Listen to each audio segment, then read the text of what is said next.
This is the Mission Control Podcast. So they came through the yellow light turning in front of me as I went through the yellow light.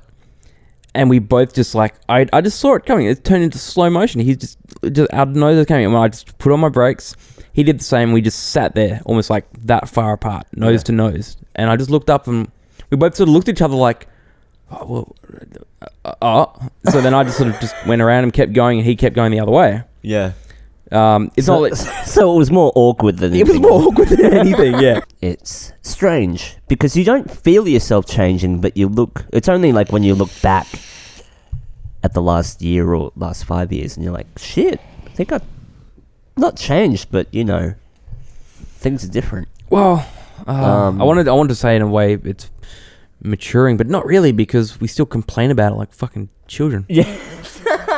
It seems like after a while we just didn't give a fuck about it. I don't think because there's nothing. I don't think that there's anything remarkable. Yeah. About the images, like we see it and go, wow, okay, that's Mars. That's a big red fucking desert. It looks like they took it in fucking Nevada or something. Yeah. Obviously, I think the first initial thing went, wow, there's a photo of Mars. There's a photo from the surface of another planet, and every photo afterwards just looked the same. And we're just like, okay. After that honeymoon period is over, you're kind of like, I think we've seen enough. Yeah. So you could say Tiananmen Square doesn't exist, which is what they do in China. The tank man, the guy that stood in front of all the tank. All they have to do is erase that man out of every single photo, and it never happened. And tell the people, the next generation, no, that didn't exist. Yeah. No, but I remember a man that stood up against the tank. No, that never happened. Yes. See, this is how... Okay, okay, so we talk, you can change everything on a computer. You can change the images, you can change videos, photos, but what you can't change is what you see in the fucking sky above your head.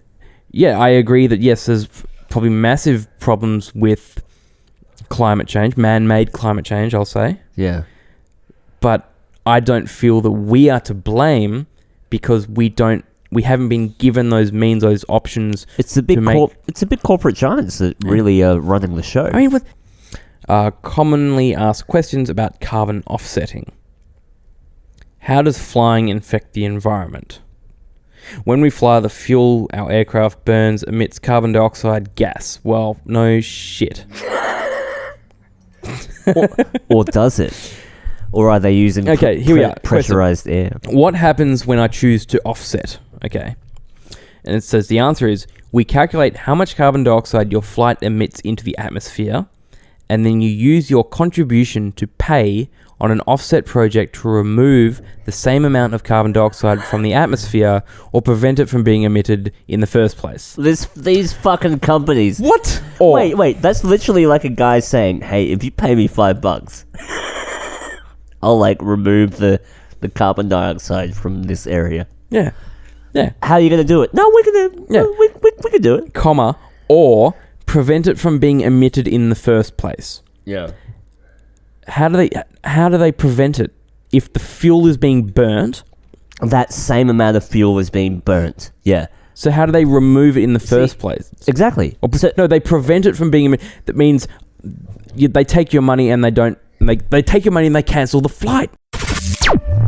This is the Mission Control Podcast.